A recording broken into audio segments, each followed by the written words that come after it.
we carry out Operation Sindoor. We don't need anybody's permission. And we hit what, Gaurav? We hit Muridke and Bahawalpur. What are Muridke and Bahawalpur? These are the same campuses where Masood Azhar has given so much of toxic speeches against India. In the armed forces, you never know either region or even religion, because the only thing you're taught is we're all Indians. That's one of the most fascinating aspects. Caste, creed, language, religion, it does not exist within cantonment premises. Like, we live there as one community, and we are taught India's first. We are taught India's first.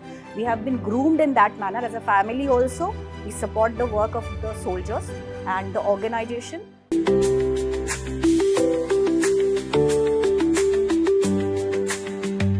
During the Kargil War of 1999, the use of air power was seen as an escalation. But both during the Balakot airstrikes of 2019 and Operation Sindoor in 2025, air power was the weapon of choice to punish Pakistan's state-sponsored radical Islamist terror. My guest on Booked is the author of Wings of Valour, Stories of Unparalleled Valour of the Indian Air Force, Swapnil Pandey. Swapnil, welcome on Booked. Thank you, Gaurav. It's a huge honor to be sitting before you and talking about my book. Thank you for inviting me. That's so kind of you to say that. You've written 5 books so far. You're an army officer's wife. Your books, from The Force Behind the Forces to Balidan, Unparalleled Valour of Our Special Forces, and now Wings of Valour. What made you choose air power and Air Force as your topic of the book?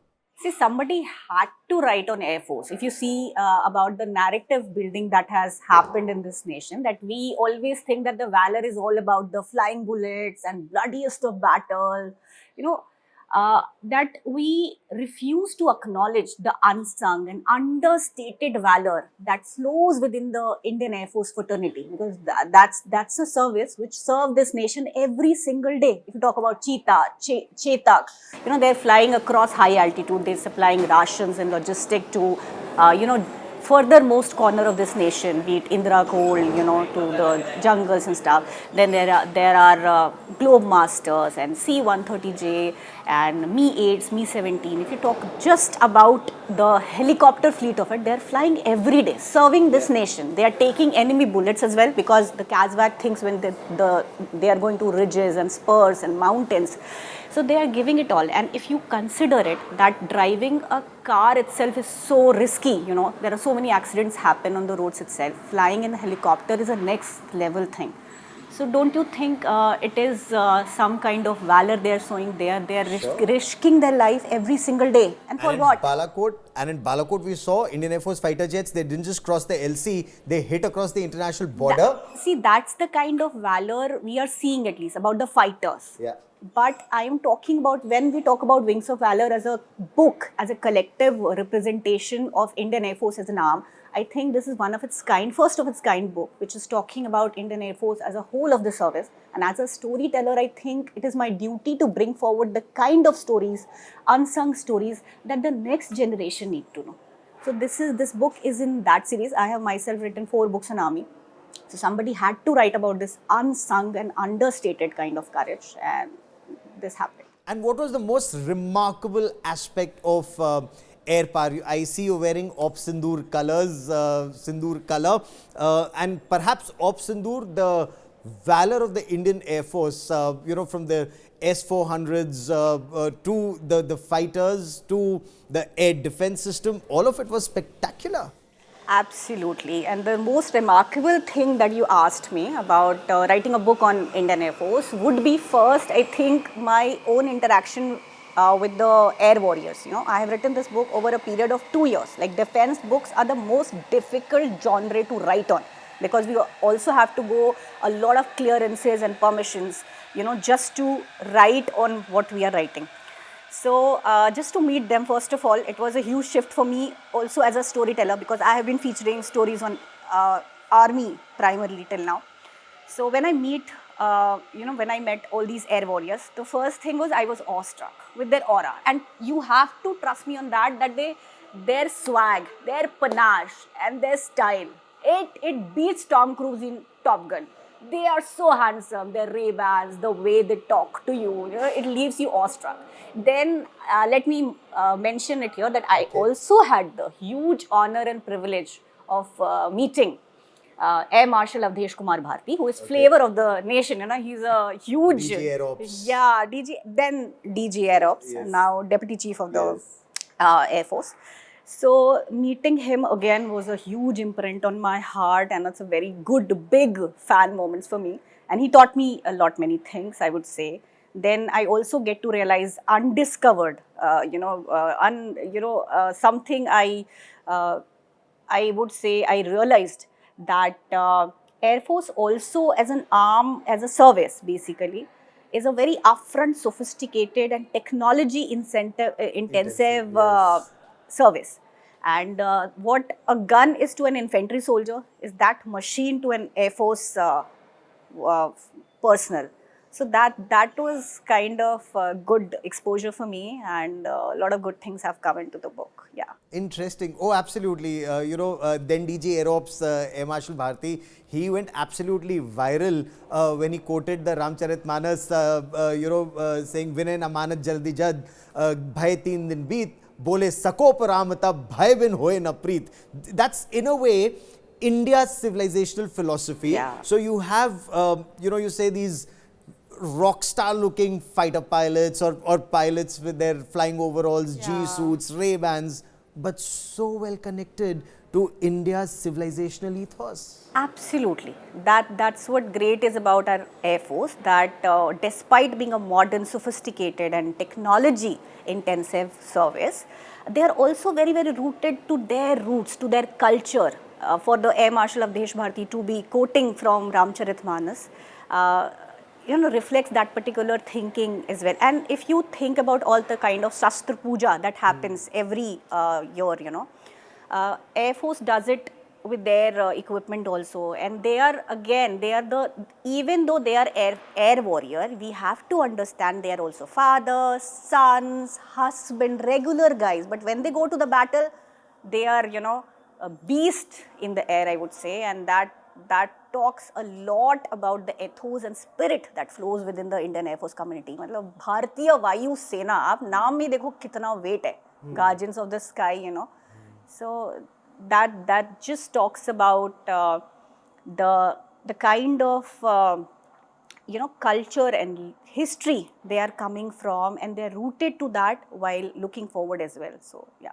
What was the most remarkable aspect for you when you were researching for this book, when you were writing this book, when you were interacting with air warriors? And I believe you traveled to multiple air bases both before and after Op Sindoor. So what was something that really struck you? I mean, you're an army officer's wife, you know cantonment life. What struck you? See, I would say I can compare both the lives now for sure, because I have lived Air Force life for like 1.8 years. It's been that kind of time that I have given to this book. And Air Force life is more relaxed. They are, these guys are more modern. I hope army guys don't take it, very seriously. But because I belong to army fraternity. So what happens that during the evening time, it's a more like a very sports oriented environment. Like there would be everybody would be out there and playing squash or badminton or horse riding and stuff like that. All the officers, very good looking officers, by the way. You can see them in their shorts, everybody. Cantonment life is something, a city within a city. It's a different world altogether. It's a different culture altogether if we talk about it. What happens that when a lady is crossing, even though nobody knows whose wife is she, they'll wish her, and it's a very cultured society, I would say. Women are respected and everything else is. And the same is for the Air Force life, but they are more relaxed. They have got more swagger for sure, because Tom Cruise, आप याद कर लो ना कैसा वो top gun में Tom Cruise का swag होता है, तो वो the swag, and then their life is riskier for sure, because they are flying heavier aircraft and they are risking their life every day. As I mentioned, then driving a car itself is a risky. So when you see a cockpit and flying that kind of aircraft, it's very risky. So I would say that their families are also braver than us.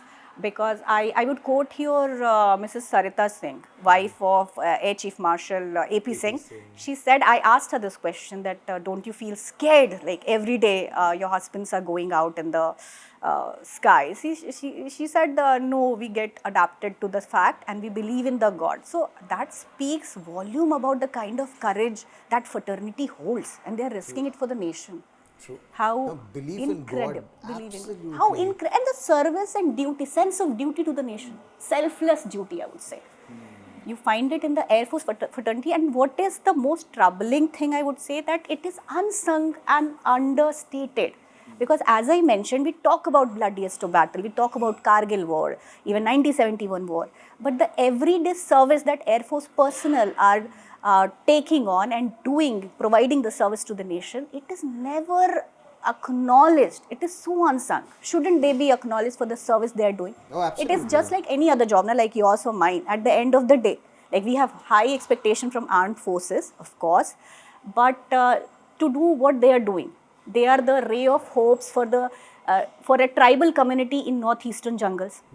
They are a hope for a soldier or for a platoon which has been hit hard by the enemy, because when they see a helicopter out there, they feel courage. Even in the Siachen, if we talk about a single engine helicopter, Cheetal or Chetak, when they fly there and the far at a soldier, one soldier at a sniping position, who is there since many months, he sees just a glimpse of one helicopter and he feels okay, he has got the backer. So that kind of sense of confidence that Indian Air Force builds in the entire nation. And I would also like to quote Rafale CO, the then, which has also participated in Operation Sindoor. He has got the Veer Chakra, in fact, for his role in Operation Sindoor. So, Group Captain Sidhu, he told me that we are very well aware of how much nation look up to us. We cannot afford to lose a battle. We practice very hard. We give our 100% because we know the morale of the nation depends on us. Oh, undoubtedly, undoubtedly, because when the armed forces, the Air Force played a very critical role when the BrahMos supersonic cruise missile went and hit Bahawalpur or Muridke, or when an S-400 took down an advanced early warning command and control system of the Pakistani Air Force. That was amazing to see precision strikes by the armed forces. I'll like to cut you here, Gaurav. Okay. Why? Because I have been listening, like media is obsessed with this version of how many damages, how many runways were down, and how many, technical things around the aircraft, too obsessed around it, and social media, of course, that we have very conveniently ignored one fact, that how far we have come as a nation from 26/11 to Operation Sindoor. Like a terror attack happens in 26/11 and this nation literally does nothing at that point of time, whatever be the reason, because we had the threat of a nuclear arsenal adversary that point of time. But now the Pahalgam attack happened and something as spectacular, like it has shifted the deterrence in the world power. No matter, the world powers are rattled with the confidence and the confidence that India has shown. So we carry out Operation Sindoor. We don't need anybody's permission, and we hit what, Gaurav? We hit Muridke and Bahawalpur. What are Muridke and Bahawalpur? These are the same campuses where Masood Azhar has given so much of toxic speeches against India, to indoctrinate those young Pakistani boys. So when you hit that target in the heartland of Pakistan, can you imagine the heartburn? And they are not able to do anything against us at this point of the they'll not leave. This is my personal opinion, that they because terrorists there, we know it's a terrorist based country. Terrorists are 100% in control of Pakistan What I Army. mean When to you look at say- the funeral, What I when you mean- look at the yeah. funeral of Yeah, the they had the been corps there. commander was So present. it's a nexus for sure. Yes. I'm not talking about the nexus in the sense that whatever terror attacks in past they have carried, they have done it in the nexus with the Pakistani military for sure. But when you hit their Yes. close something so spectacular, an establishment like Muridke and Bahawalpur is, I'm telling you, is like Yes. NDA to an army officer in India. Yes. You hit it and you expect that they are not in the hands in the sense because You know, when they are you- looking for a vengeance. What was That your was it. understanding when you interacted with our air warriors? What was your understanding of the difference between 26/11, that 166 people were massacred in India by Pakistani terrorists, and India did not respond, even though then Air Chief Marshal Fali Major, when he gave me an interview, he said they had sent a proposal to the government, or they made a presentation to the government that they can hit terror camps across. But that clearance never came. Yeah. And the difference now in after Pahalgam, that you hit 9 terror bases, 11 air bases, 6 radar stations, punching holes in them. I mean, Air Force must have been ecstatic in interactions with you. Precision strikes, you know where you are targeting. And I would quote Air Marshal Avdesh Kumar Bharti, because my prologue on Operation Sindoor is based on his interview precisely. It's a first-hand account. He told me that, ma'am, it was a retaliation against terrorism from India's side. We hit their terrorist camps. We are hitting Muridke, we are hitting POK, POK-based terror camps. But the retaliation comes from their Pakistani military. It speaks all about that state, if you think about it. True. No, he's absolutely right. I mean, that just shows how close the coordination between terrorists and Pakistan army is. My personal belief, if I may, terrorists don't wear the uniform. Pakistan army wears the uniform. Otherwise, the mindset, training, tactics, operations are all just the same. We say, state and non-state actors in Pakistan. There is no difference. And Operation Sindoor has diluted and dissolved that boundaries between state and non-state actors. It's just exposed it. You're so right. But, let me take you back in history, because in this book, and what I found remarkable was your mention of Indian Air Force Garud Special Forces in counter-terror operations, and Corporal Nirala, the manner in which how many 6 category A++ terrorists were neutralized by him? Again, retaliation? Yes, I'll take huge credit for this, for writing about Garuds in my book on Air Force, because it's a Garud at the end are more like a ground forces in a service like Air Force, where everything is so magnificent, so spectacular. Like we are talking about Rafales, Chinooks, Sukhois, it is this service. So Garuds are ground forces. It is the special forces of, elite special forces of Indian Air Force, and they are in inception since 2004. But none of the aviation books have ever written about them. True. And I am so very proud that I could cover all their killed in actions, all their Balidanis, battle and casualty in this one book. That assures that their legacies will never fade. That I'm very, and I could do it. Why? Primarily because I'm coming from the army fraternity and writing on the ground forces. Like I have written books on Balidan or Force Behind the Forces. They are primarily based on infantry, soldiers and para-special and ground forces basically. So I had that knack and understanding of Garud, and they were very happy. They said thank you to me. They said, ma'am, this is for the first time somebody has tried to do something so spectacular. And all these Balidanis, Gaurav, they are looked with much awe and respect with the next generations of Garud who are joining the league. So these are the legacies that, like Nirala, if you think about it, he is an Ashok Chakra awardee, Corporal Jyoti Prakash Nirala. And Ashok Chakra is India's highest peacetime gallantry award. And you should know that he is also the only third Ashok Chakra awardee in a force like Indian Air Force. Third. And who is he? He is just an airman. The kind of valor, he would have shown in the face of adversity. It talks about the Garud forces. And Lashkar-e-Taiba terrorists. Yeah, Lakhvi's A++. That newspaper had reported that one particular operation has wiped out entire North Kashmir-based elites leadership. That is the impact of that operation. And among that, though the terrorists killed, one was Lakhvi's nephew.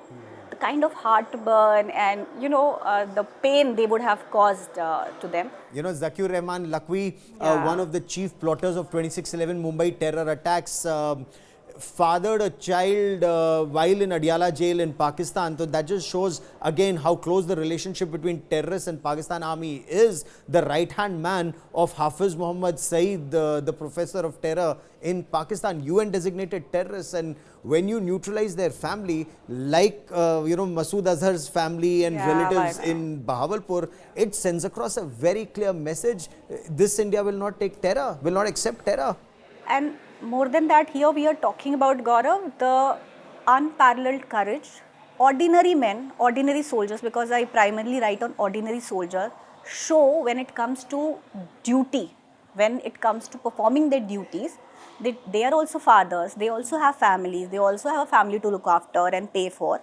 But when it comes to Ma Bharati, Mother India, they give their all. And these are the sons of this nation only, na? Sons of this soil, like people like you and me. You know, since you mentioned Air Marshal Bharti, there was a question that I think you posed to him, or was there another conversation that people were saying, you know, Bihar ke lal ne kitna acha kiya, Jio Bihar ke lalla. Yeah. But he has a very different response to Yeah. this. I actually asked him when I met him.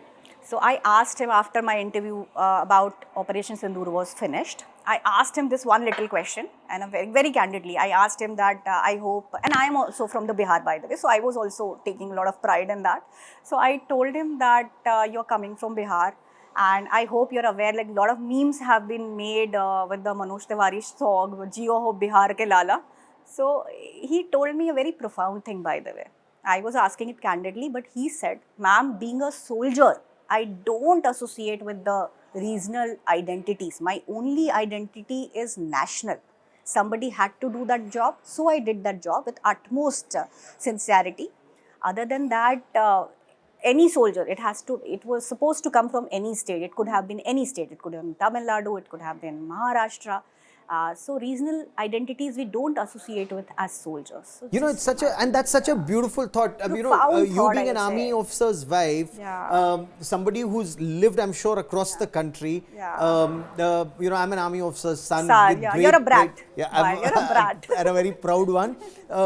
In the armed forces, Yeah. you never know either region or even religion, because the only thing you're taught Yeah. is we're all Indians. That's one of the most fascinating aspects. Caste, creed, language, religion, it does not exist within, cantonment premises. Like we live there as one community. We still have that identity, but just the national identity of being an Indian first, Yes.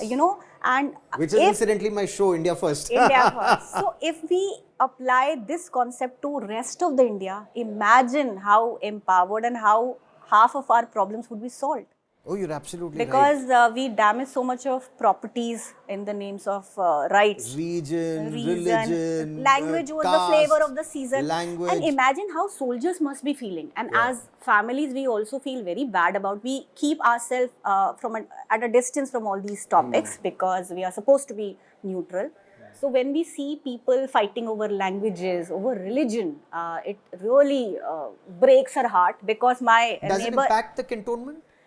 No, of course not, because we are trained to be somebody, who is never impacted with anything, because the soldiers are the one facing the bullets and they're not impacted by it. But breaks the heart, like kind of disappointment, you can say that. He can be from a South Indian committee, somebody can be in a cantonment, somebody can be, my neighbor can be a North Indian guy, a South Indian guy, somebody from the Kerala, somebody from the Kashmir also, like entire battalions are there, Absolutely. Jacklai and all. So when we see now, Or he could be Christian, he could be and Buddhist, we don't even know. We don't even know, right? And we are taught India's first. We are taught India's first. We have been groomed in that manner as a family also. We support the work of the soldiers and the organization. And then we see people fighting over languages, religion and caste and creed. It really breaks our heart, because that's such a, I don't know, it's a very regressive kind of thinking, and it's not at all constructive to the development. And there's so of much the Because civil we should- society can learn from the armed forces That's here. what people, if we imply this model to rest of the India, half of the problem will be solved. Like I know I would also be trolled about this thing, because a lot of right-wing people, or I don't know, a lot of people who believe in this particular thing or are working for it would come to me that, this is not the case and all. But as a person who is belonging to the Fauji fraternity, this is what we have been taught. Oh, absolutely. And I think everything is fine, because the nation is standing there. You are able to call yourself Hindu, Muslim, Sikh or Christian, because you are living in a country like India, which allows or gives you the freedom to practice your faith and be vocal about it. And the armed forces that play a very critical role in Armed ensuring forces, you're able to say whatever you because may want to say. if you're a Muslim in a country like China, You don't have that kind of liberties, or if we talk about even nations like Afghanistan or many other nations. So that kind of freedom is coming to you because we are a secular country and our armed forces are guarding their borders.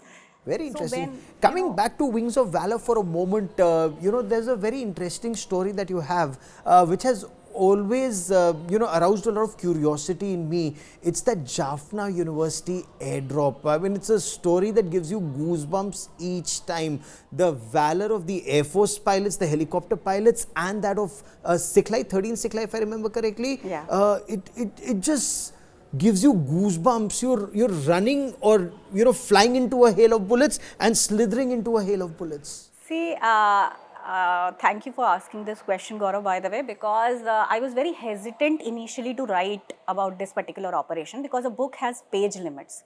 So, as a storyteller, I have to be very selective about which story to be placed in a book. So, a lot of people said, advised me against writing it because IPKFs are not taken very kindly in the history of this nation, because IPKF is exactly what Vietnam is to America. So there were two reasons. First, I cried a lot while writing the story. It's very painful story to write on because these are true stories. And then I also cried because of the reason, because no matter what political scenarios, what grave mistakes as a nation, as a government we committed, what was the fault of those ground soldiers who were there only for their sense of duty? Yeah. They fought tooth and nail. They fought till last man, last bullet. If we talk about, Often without bullets. Yeah. oh yeah, okay, I get it.